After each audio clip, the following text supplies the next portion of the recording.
Hey everybody, it's Bust with Battles with Bust number 414, and today we're doing battle with Mount Targon Fizz. And so we're just under 2 weeks into this Heart of the Huntress format, and I think far and away the Mount Targon Fizz deck is just the best deck in the format, and I think as we either see a hot fix in the next 3 or 4 days to Siren Song, or if we see a wait until the balance patch a little over 2 weeks from now, I think this deck still has the opportunity to fight through any upcoming nerfs and still be a contender whatever the meta looks like. And so, to give a little background, to give some weight to some of the choices we've made in this deck today, the format really started off with everyone just playing Evelynn Siren Song. It was very quick for people to pick up on the strength of Siren Song. The most evident deck to slot that into was an Evelynn deck, and the Evelynn deck tended to focus on making one big super unit, right? And so you would play a Salter on turn 2, you would follow up with the Siren Song, now you have 2/1/2 husks on the board, and then the next turn you would play a Divine Clerk or you would play an Evelynn or something, give that unit +2/+4, and then just be kind of off to the races with your one big boy on board, or big girl, if you will, in the terms of Evelynn. And so people quickly figured out ways to kind of attack that, though, right? If you're looking to build up with just one big and strong unit, if you can kind of negate that singular unit, then you're in pretty good shape, right? And so you can either just have 6 units on the board and attack around it, you can use the stuns from Annie Jen,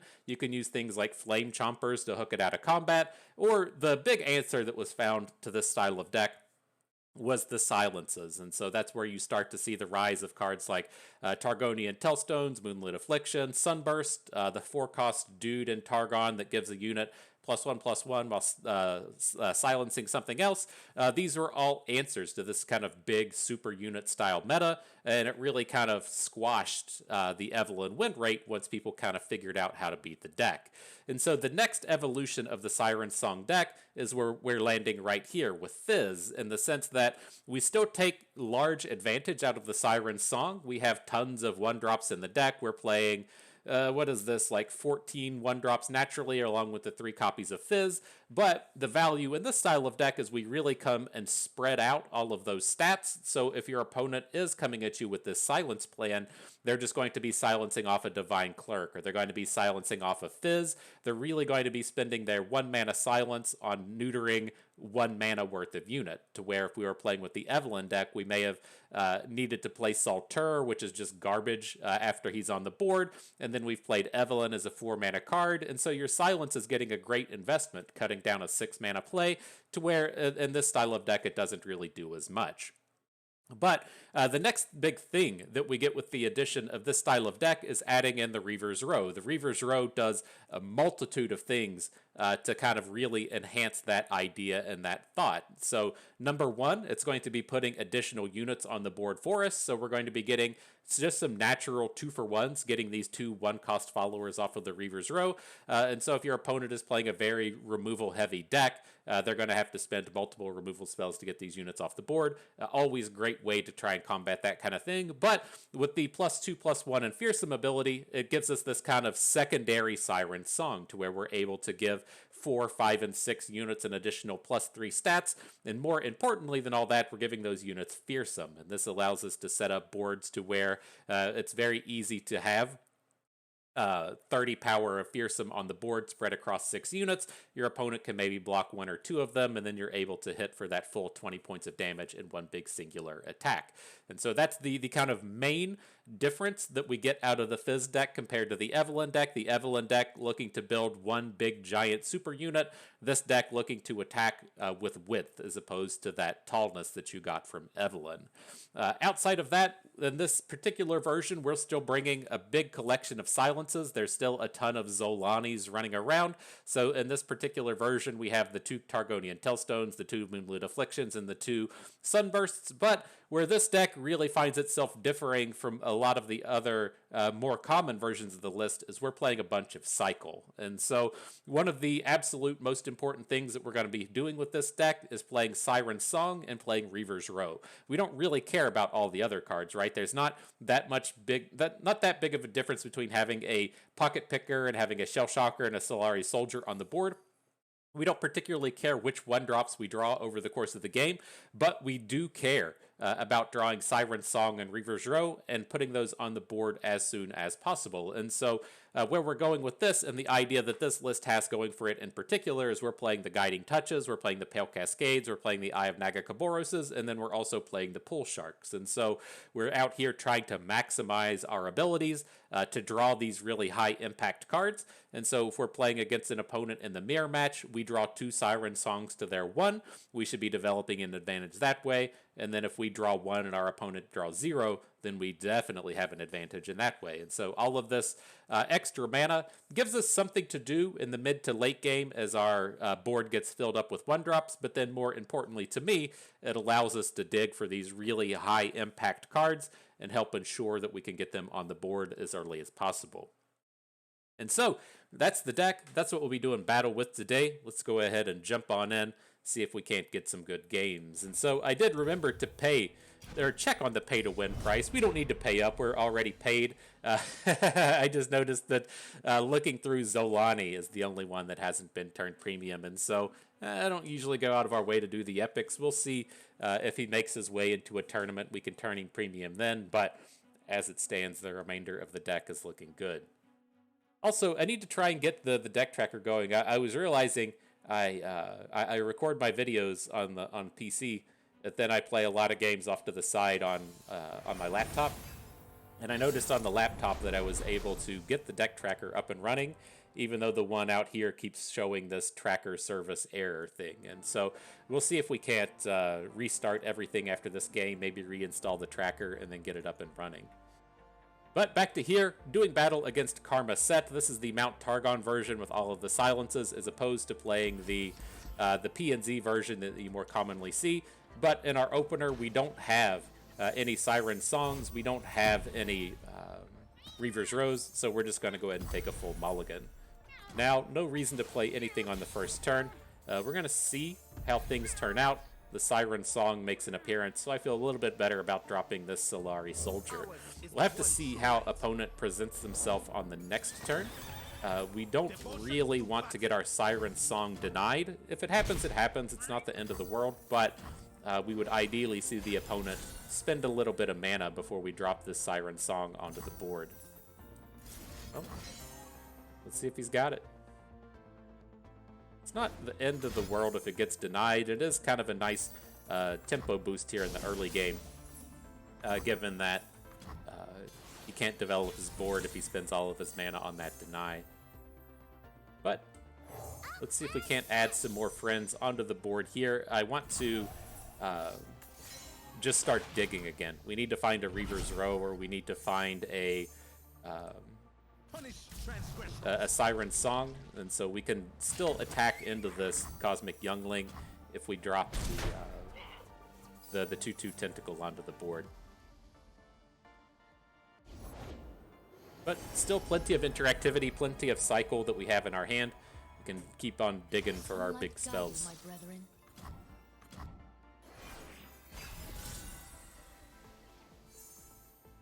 Eye of Nagakaboros Part 2. I'm the boss. That's all there is to it. Let's pass. This isn't a terrible spot for us to just bank the 2 mana.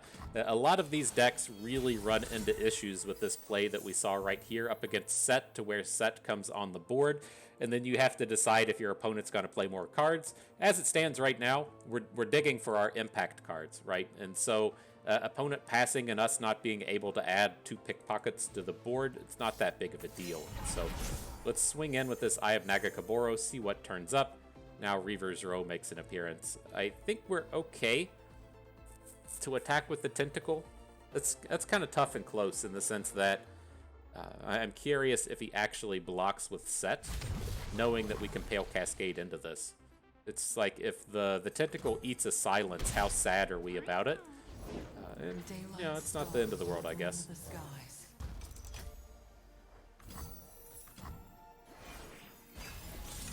Alright. No silences just yet for this Golden Sister package, but Moonlit Affliction making a timely appearance. And so, more than happy to start silencing this stuff off. We don't have great blocks under the Golden Sisters, though. And so I think in this spot we do want to silence off Sett. I mean, do we even care about Sett at this point? I'm leaning towards just taking 8 and then ensuring that we have a full board next turn. I think we can go that route. With that in mind, well, he doesn't have to spend any spells if he wants to get this set, get that set grooving. And so we'll just let that fall through.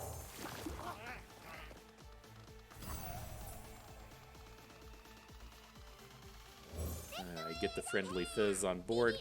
Got the full collection of bros now. We could look to overwrite this Xerxes Hatchling because it kind of sucks in this spot, but I think this is okay.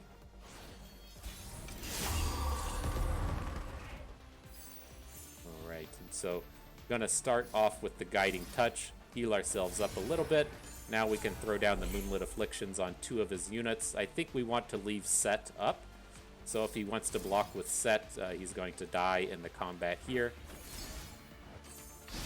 Now we're ready to send in the squad.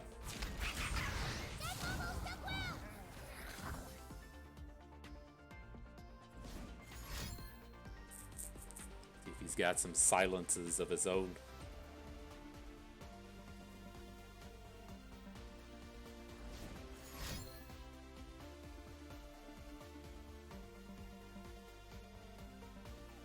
And it's tough to tell, but our Fizz is up to 5. And so if we do, say, play a Pale Cascade onto 1 unit, Fizz leveling up will get us an additional point of damage somewhere else.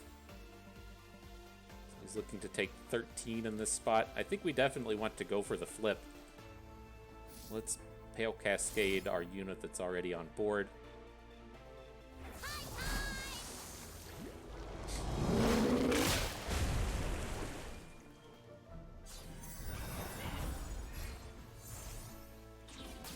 Up Fizz again, the Playful Trickster coming through. Very unfortunate we don't have the rally for this turn, but it's not that bad at the end of the day. Oh, doing more stuff, huh? Okay, we'll have to let this stop here. It's not that bad to lose out on the soldier. We can replace him on an upcoming turn.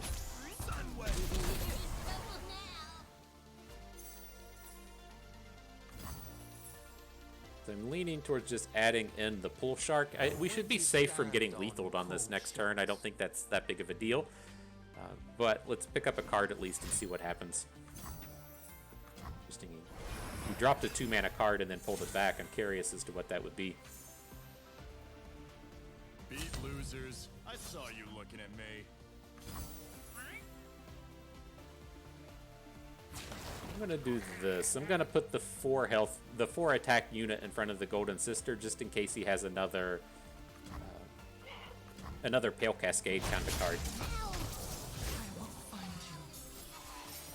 This is interesting. He's got Sett on board. I don't think we have to worry about a showstopper this round, and we do want to get Xolaani down. But the kind of bummer on this board is we're a little bit lacking in space. So let's do this. Let's start with Fizz. We can, still add 1-drop in Xolaani. Just he's not in a space to where he can survive anything here. So, I call it pit grit. It's got or I'm sorry, he's not in the space to where we can get him to flip. Maybe we just don't even worry about that. Like, what if we just come in and Siren Song?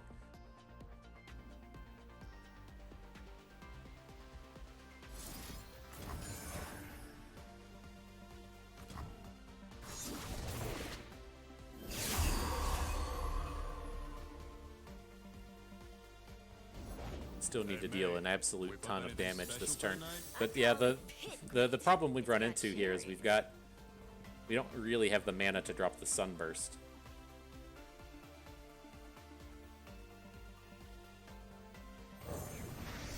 We have gone long without justice, but keep hope alive.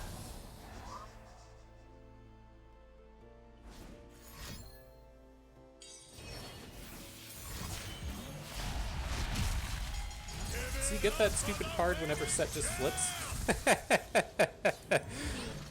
He does get the showstopper. Alright, that's fine. We can still fill out our board.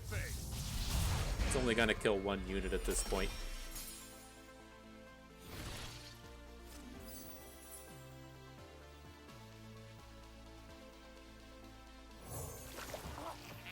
May not be able to fill out our board though. That'd be a little unfortunate.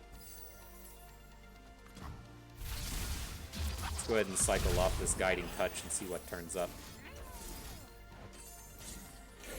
Another one drop. Sure.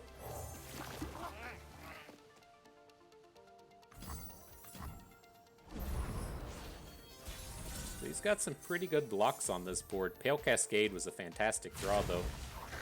What's this? Gonna play the coin just to give our Fizz the elusive. He has the blocker in the Silver Sisters. That's okay. There's just no reason to let him get it for free, you know? Use a drink. Where's the doorman? So nowhere near the lethal. Still gonna have to contend with this Sett. Probably dead at this point. Very, very good chance we should be dead here, but see how it turns out. Might be one of these weird games to where he just hasn't drawn Karma yet.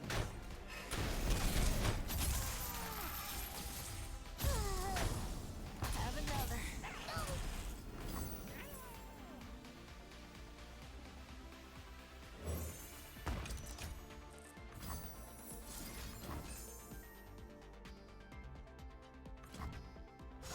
And we'll see what we can do this next round. We'll of course be trying to drop Xolaani at the end of the opposing turn. We unfortunately didn't hit the the spell shield husk that we would have liked to have seen there, but kind of is what it is.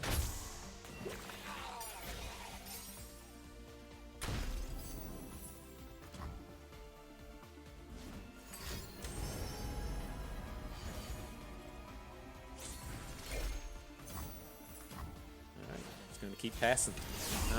Not a ton that we can really do in that space. Tellstones.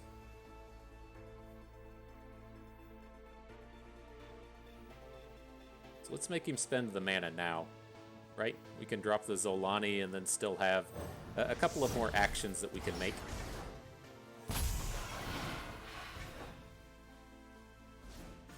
He's got to have a silence or a sunburst or something, right? Just very expensive for him to have to do that.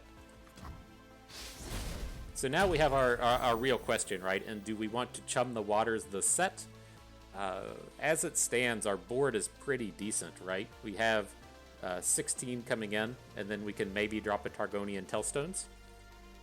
Or, I mean, our other option is, I think I just like this more. I'm going to drop the Chum the Waters, and then see with next turn if we can't just play a Behold the Infinite. Still got quite a bit of work we got to do this game.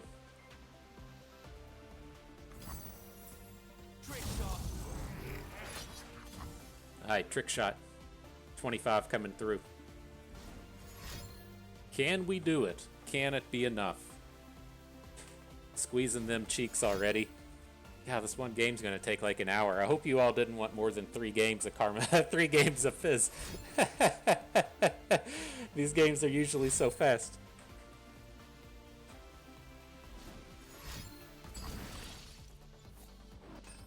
Alright, he stuns 2 dudes, falls to 3, picks up a showstopper. Sure.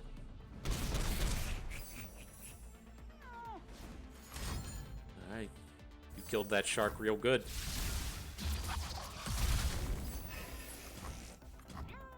Still no karma. Opponent is probably cursing his lack of karmas right now. There she is. So let's see what we can do. He's at the moment he's got the single coin in hand, but I don't think he's played any of the draw twos, and so it's going to be very easy for him to just pop off in this space. Here's what we have to do, right? Need to just drop the hush right from the get-go.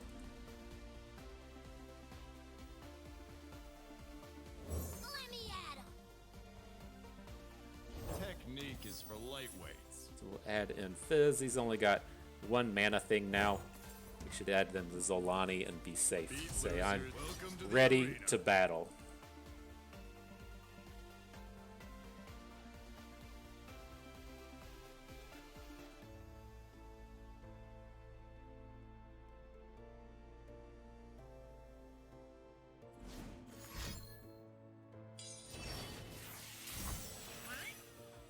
was like, this. I had to stop and see how wrong something just went here. He got up to 11 mana. I was like, oh no, are we really gonna get? Are we gonna get show stopped? While I breathe, I hope. All right. Hopefully this is enough. Dude's got karma on board. You never know how things are gonna go like that. But I think that kind of showcases everything as to why I'm such a big fan of this deck. You know, he got to like turn 13 or 14 or so against the Karma Sett deck, just loaded up on silences and shit, and then still able to have not only the Xolaani on board at the end of the game, but we went through a completely full board like 3 or 4 times. Just such a humongous grind on the opposing resources. Like, I have to imagine pretty much everything in that game went exactly how the opponent wanted, right? If we'd nailed that Siren song on the first turn, or in the turn 3, that game would have been over super fast. And then he had the deny, good job, but then he was still never able to overcome what we were putting forth. And so, very powerful stuff coming out of this deck. All right, on to the next one. Yeah, I don't know what's up with the tracker. I reinstalled it. It's weird that it works on the other computer and not this one, but whatever, you know. All right, on to the next battle. As I was kind of continuing thoughts on that previous game, here we're gonna get mulligan for our good cards. It's another reason as to why I really prefer to play these aggro decks as opposed to things like Karma Sett. It just, not only would I just be bored out of my fucking mind playing Karma Sett, it's in a spot to where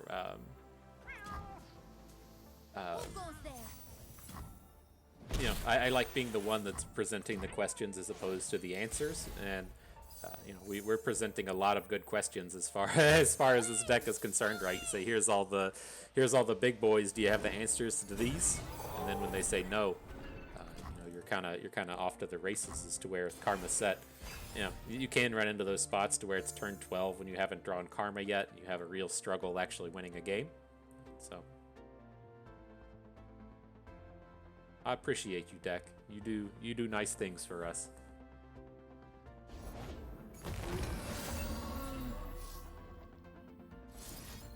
All right, so I'll go ahead and drop the Siren song.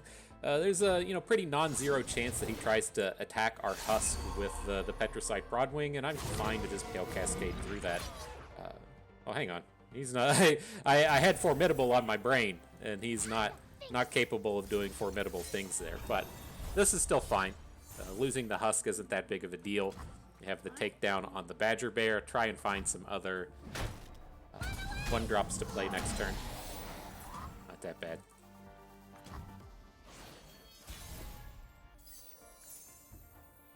Picket Pocket, you're the only one we got, bro. You're gonna have to put in the work. This is a fairly safe pass. It's unfortunate. This is also a deck that's not too upset to be passing back. You know, if you're playing the Jarvan Shen deck, you like to enter the combats with all of that banked up spell mana so that you can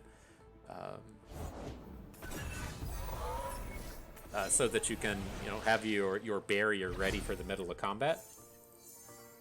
But we didn't have the tools to stop it right now, and so Do not feel. most certainly gonna get domed by a barrier this round, and we're lacking silences. Opponent knows we're lacking silences as well, since we've tapped down so low in the mana. It's kind of is what it is at this point. I'm willing to throw away a Fizz if we have to. We just need to slow them down, right? If we can get him to invest a bunch of resources in our units without actually dealing damage, then if we can kind of build up to a removal spell on his combo turn, then I feel pretty safe. But I think we're still okay here, right? We're just not going to block the Kanaku student, and then we're going to trade 2 of our units for 2 of his units and 1 of our units for a riposte or something. Learn. That's fine.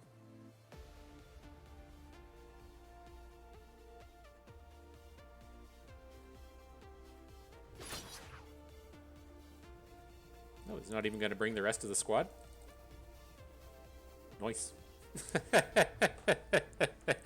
So I appreciate that. I appreciate that.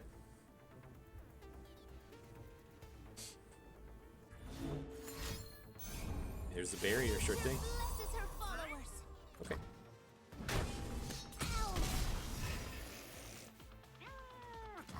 Alright, so yeah, one of the unfortunate things here is we have this we have all of the eyes of Nagakaboros in hand right now, not really helping us get additional units on board. So I'll send in the Tentacle.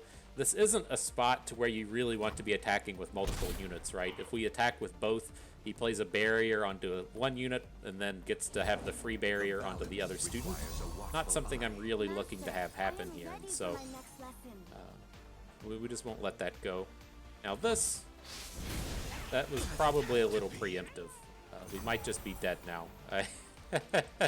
I should have paid a touch more attention to what was happening there. The real threat on this board wasn't Shen. The real threat was Greenglade Caretaker. And so there's a very real chance he's just going to double hook us and then hit for a million off of these two barrier bros.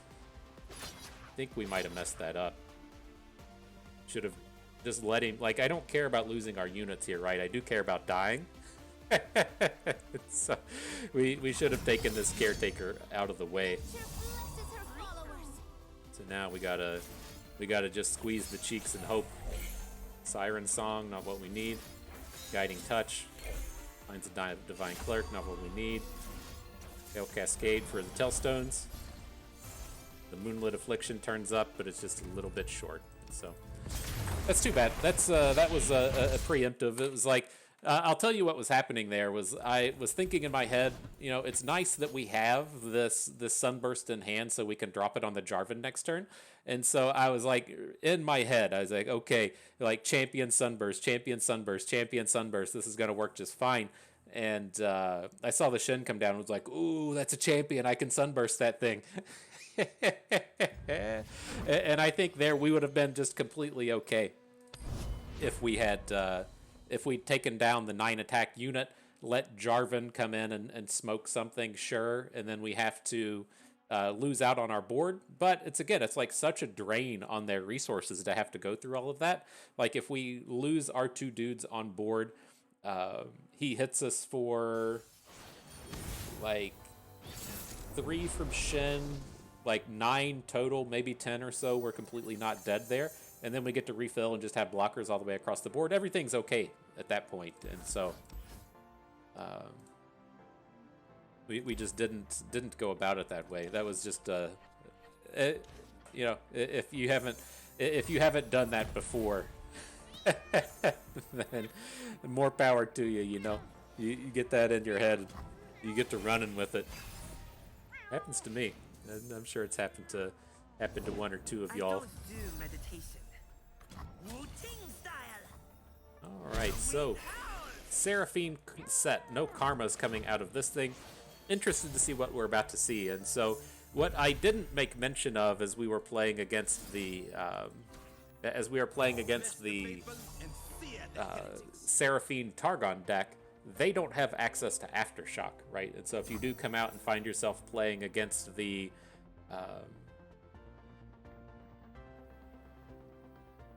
if you find yourself playing against the Karma Sett deck that just has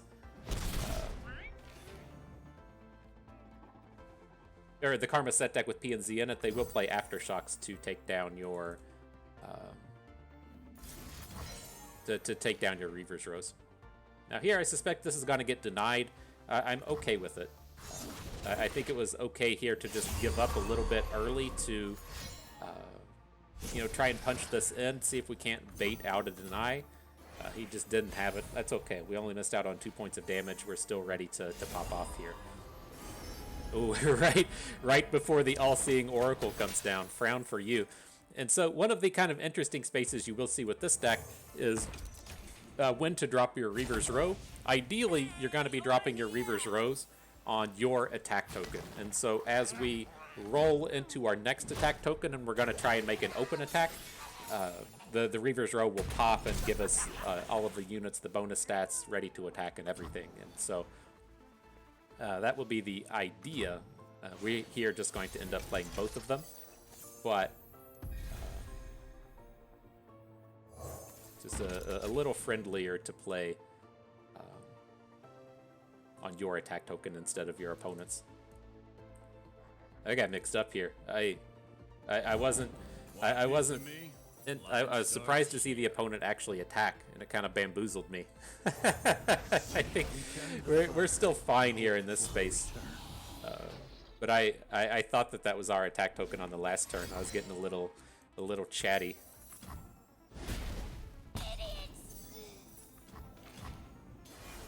But we'll build up nicely into this next one.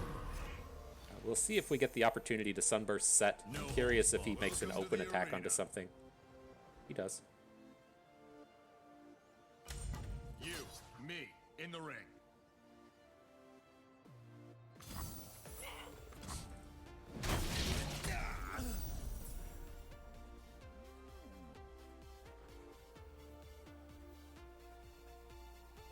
We have gone long without justice. Alright, well, let's just get max units on board now.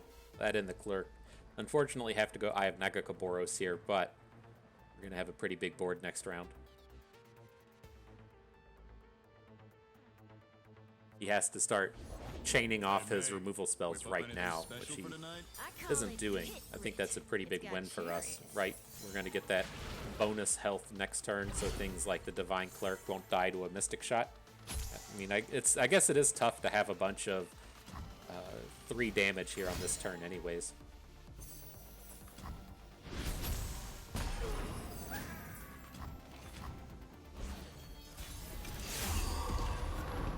Alright, so Xolaani is up to 12. I don't think we want to add him this turn. I ultimately worry on a turn like this about just running into something like Concussive Palm.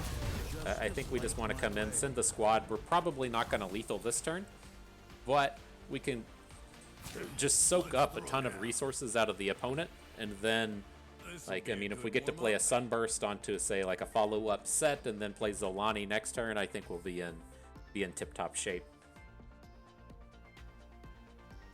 He's not actually killing any stuff out here, and so it's quite a bit for opponent to have to wear down.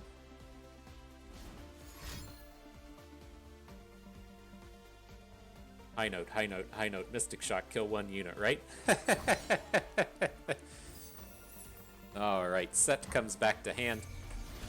He drops him. I'll be more than happy to lay a Sunburst on his Nug.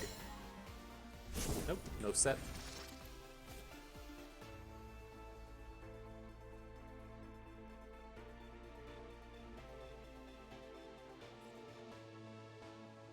He's only got 1 coin at this point, so we don't have to worry about him coining it out. I think we're just going to slam Xolaani here. If he gets hit by a bounce spell, it's not that big a deal.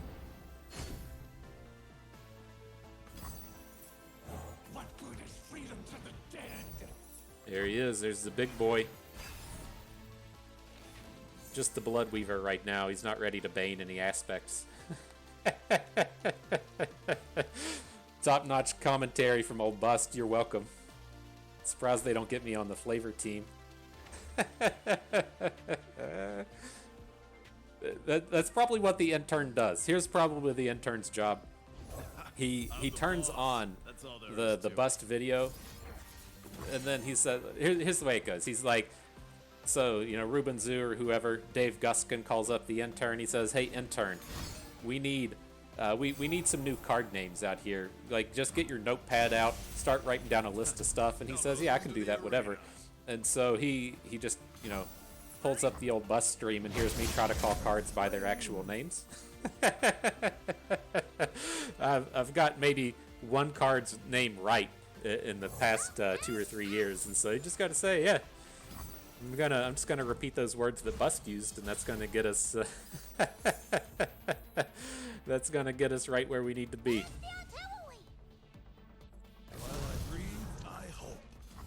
All right, we'll send in the squad. I don't know what's going to be coming up here, but I don't think it's going to be able to stop us from winning. We just have so many angles of attack. Even if he has silences on literally every single unit or something, we have a bunch of combat tricks in hand. So you got to give a little bit of respect to the Sputtering Song Spinner, but I don't think we have to worry too much.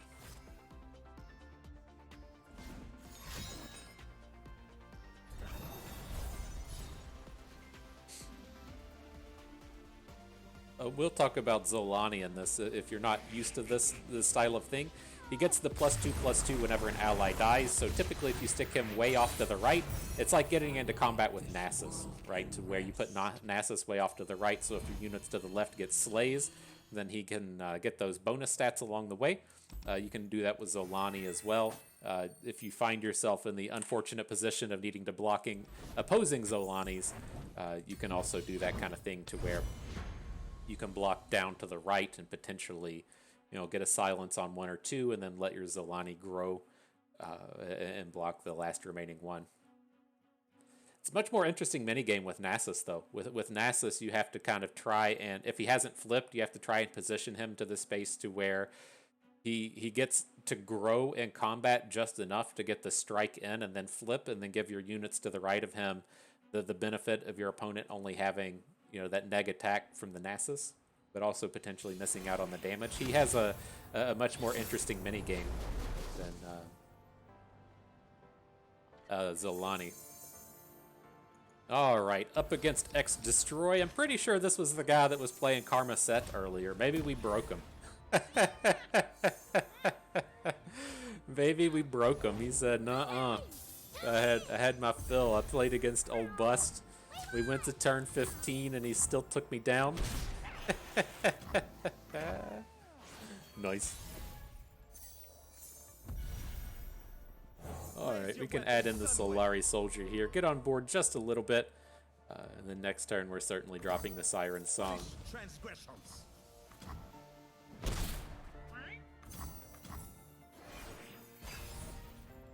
Let's see if he's got it. So far, does not.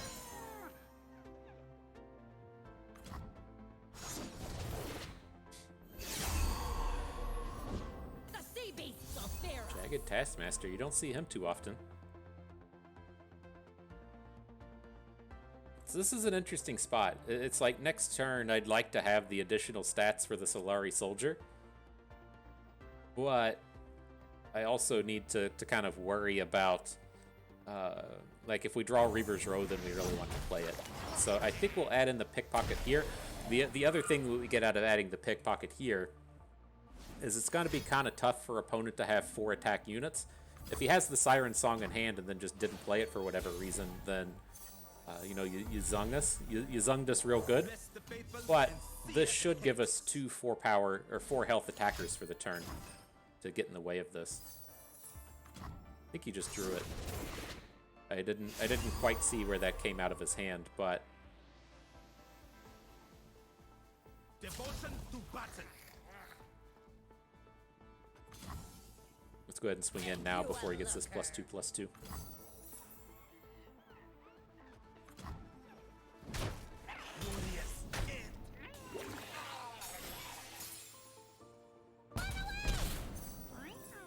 So I'm going to add the Pool Shark for the turn and be done.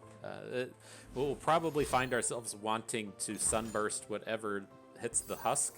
It's not a delightful target. Interesting. Where do you stand on cold I'm not used to seeing the double trouble versions of this stuff come out. Well, we'll see what happens. I think we gotta get on board at this point. Hopefully our draw isn't too painful in terms of the Pool Shark. Pale Cascade, pretty decent. Like he's most certainly ahead of us in terms of like card advantage at this point, right? He's got just the additional units from the thing, and now that he's adding stuff in with Reaver's Row. So the double trouble and then the Reaver's Row, he just has more units than we do. Let's get screwed.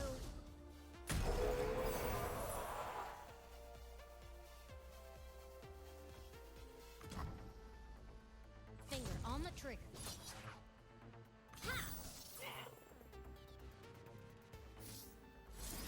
Alright, well, didn't go as well as I would have wanted, but I think this is still okay.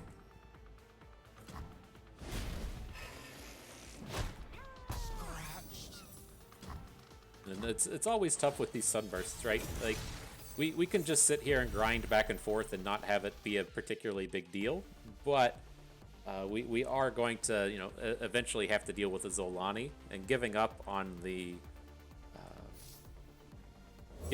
Sunburst is kind of scary. And so the Crackshot Corsair is by no means a premier target in terms of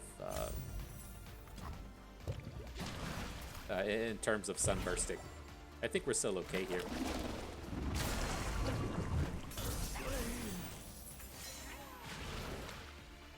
I'm just not going to attack. Right, he's just going to be refilling out his board. There's no reason to get super invested in that. And we shouldn't be dying. Right, we have 2 blocks. He's going to hit us for like 12.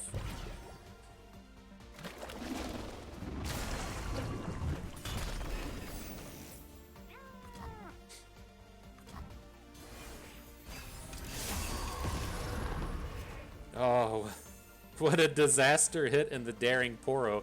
We can at least manage this a little bit because we can Pale Cascade onto the Daring Poro, but man, losing out on that ability to hit a, to get a block. Oh, he just hooks our guy anyways. Captain's orders. Appreciate it. Bullet to the face. I'd say I appreciate that.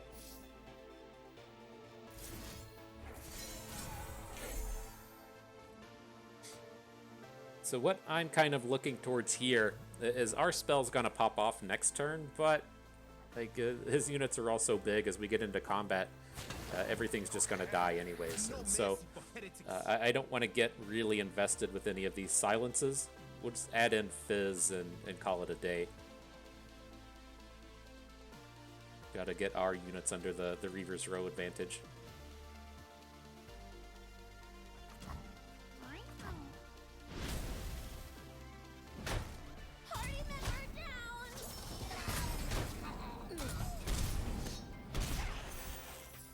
We could have hushed there. Like, that's one of the kind of disappointing things. I didn't stop to think about the coin. So we could have played hush and then Gone long without justice, but keep hope alive. had the additional mana from the coin so that we could have gotten 1 unit protected and then something else taken off of the board. That's juicy. That's spicy.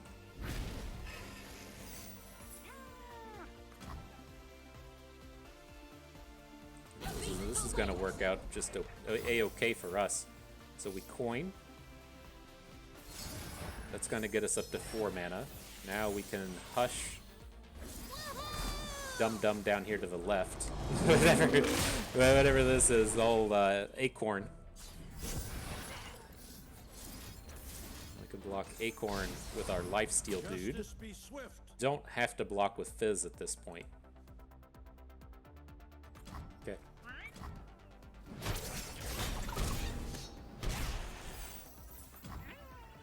Continue on.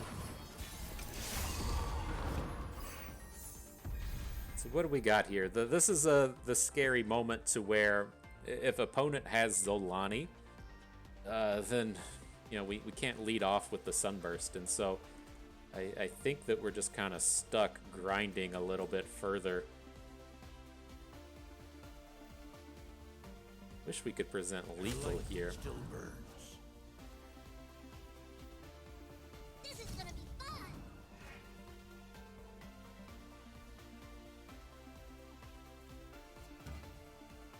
I'm ready. Alright.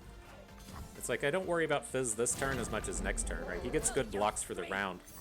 We still get to keep our big dude, but we're protected from Xolaani at the moment.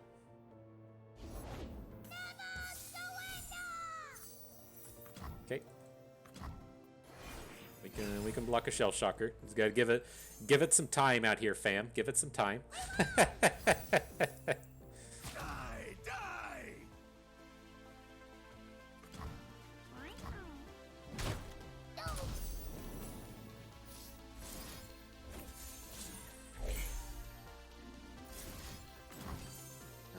Pocket Picker is not a Xolaani, so we can still continue to cycle a little bit, but he's going to be presenting lethal.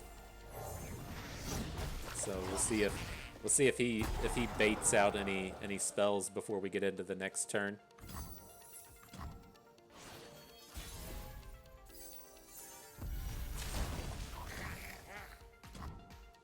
Zing. All right. GG, fam jam. Oof. Oof. That's an interesting, like the mirror match has been much more interesting than I thought it was going to be. I thought the mirror was going to be one of these spaces to where it's just like, ooh, I drew my high impact spell and you didn't, GG. But it doesn't come down to that. It's so interesting how the interaction kind of works with everyone having +1/+1 and then the big fearsomes coming online and your units all being able to block the opposing fearsomes as it is. So if your opponent just like draws nothing, then you can certainly take over those games, but it's not a particularly common line to have it go like that. All right, so against the Teemo deck, I will hang on to the Divine Clerk. You'll run into a lot of situations to where it's very important to even come in and just gain 3 health, and so we'll give up a little bit in terms of following that dig as hard as you can for Reaver's Row package, because the life gain from the Clerk is not something we can easily replicate.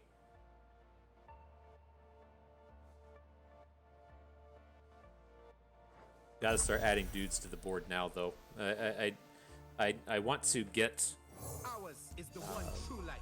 the Reaver's Row down next turn, so I want to just start spending a bunch of mana now.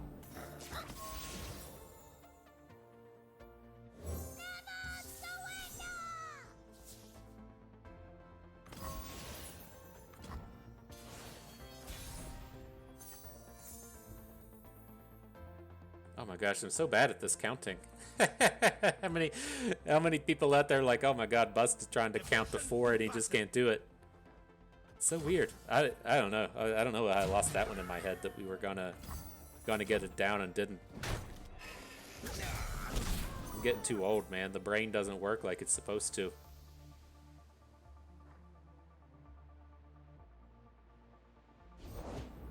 There was a little fella asking for me. A game. Go on, So then. this is okay. We'll overbank 1 here. I don't really want to risk the Fizz. I mean, this deck sometimes plays, though they should have a bunch of 1 damage pings, right?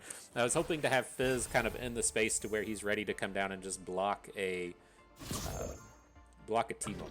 Opponent hasn't shown Teemo up to this point, but he was our way to preferably do it.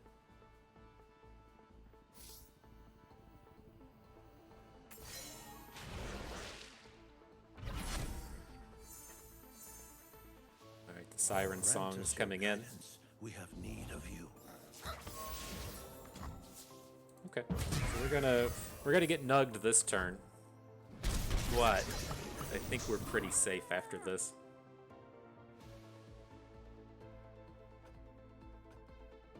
My question is, do we want to abandon the Reaver's Row and just start going for double Siren Song since we have the Divine Clerk in hand? It's close. Right, so we can say play Siren Song, grow all of our dudes, and then play Divine Clerk to give him the extra stat bonus. Okay, I'm in.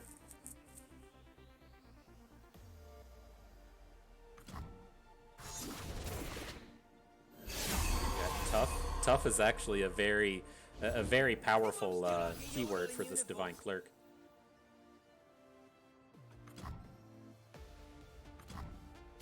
I don't think Teemo's going to play anything too devastating here. Like, I'm pretty certain that we get to just play this other Siren Song and then load up the Divine Clerk with infinite stats. Oh, I hate this card so much. Sump Monument.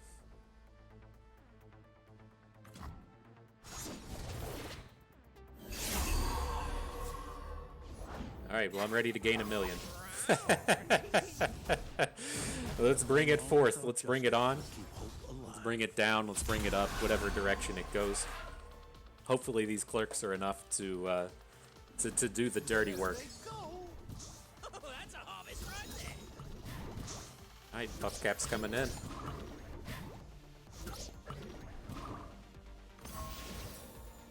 I don't really want to play the Pull Shark anymore. It should be safe enough, given that, like, if we needed to play it right now, we're only at, like, a damage a turn on the Puffcaps. This would be, like, the last turn we would really want to play it. But I think we're safe enough without it. Victory is at hand! You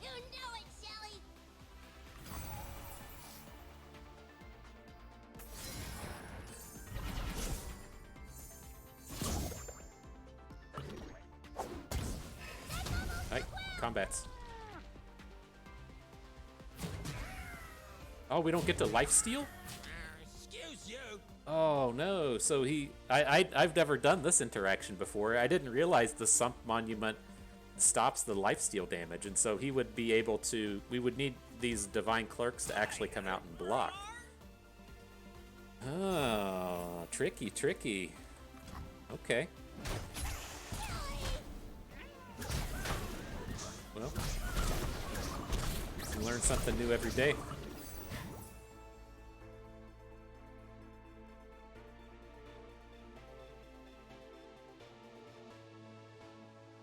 Got him up to a sweet 64 puff cap, so yeah, we're probably just dead, right? I'd say there's a good chance we're just dead. I assumed we were going to be able to gain so much health with these dum-dums, but I didn't realize you got to force a combat. We got to find a find a way to give these guys challenger or something.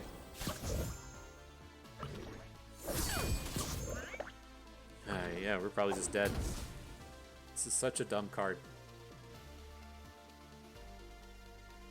I still stand by it. This is the only card created in any card game ever to where you play it and then neither player gets to have fun. I guess we have to stop. We have to take it back after games like this, given that opponent has the opportunity to, I guess, have fun. He's not feeling too bad, but interesting. Yeah, I didn't realize this was going to be a thing. Well, GG, I guess. I really enjoy playing against the Sump Monument. That's. I can't decide if I hate it more than playing against Seraphine or not, but whoever sits around and just designs P and Z cards really has it out for me or something. But nonetheless, we're approaching the hour mark. We can call it a day there. And again, this deck quite powerful. You know, again, that last game was a bit of an oddity. I guess have to be more mindful of things like Sump Monument and what it actually does, but. I think it's still, you know, probably a favorable matchup across the board. This deck, it doesn't really have any unfavorable matchups, or if they've popped up, they haven't popped up in real surprising numbers to really come out and stop the deck. And so again, there's a lot of different flavors of this, a lot of different options that you can follow, whether or not you want to play the cycle like we're doing, or use the cheaper units, like you can include. Like the Nightfall Dusk Petal guy that ties into using things like the Moonlit Affliction. There's some different angles that you can take with this, but I'm pretty happy with this deck list here and the way that this plays out, to where we're getting 6 silences. That feels like enough between the Tellstones, the Moonlit Affliction, and the Sunburst, and then having all of this additional cycle to help us dig for our good cards, so that we don't run into nearly as many of those games to where we don't draw a Siren Song or we don't draw a Reaver's Row, and then we're just dardling around with a bunch of shitty units. And so I really like that aspect of this deck. It's not something that you see in a lot of them, as we played, kind of mirror earlier, and the opponent was coming at us with double troubles and the like. Those are some of the other options that you have, but to me, double trouble doesn't provide the same kind of bonus and the same kind of value you would get out of a Reaver's Row or out of a Siren Song. And so let's just give ourselves more opportunities to draw the cards that matter. But nonetheless, good set of games. I had fun with that. I hope you did too, because that is going to do it for us today. And so I hope everyone enjoyed the video. Hope you maybe learned a thing or two along the way and had a good time watching. So this is Bust and me. Thank you for being here.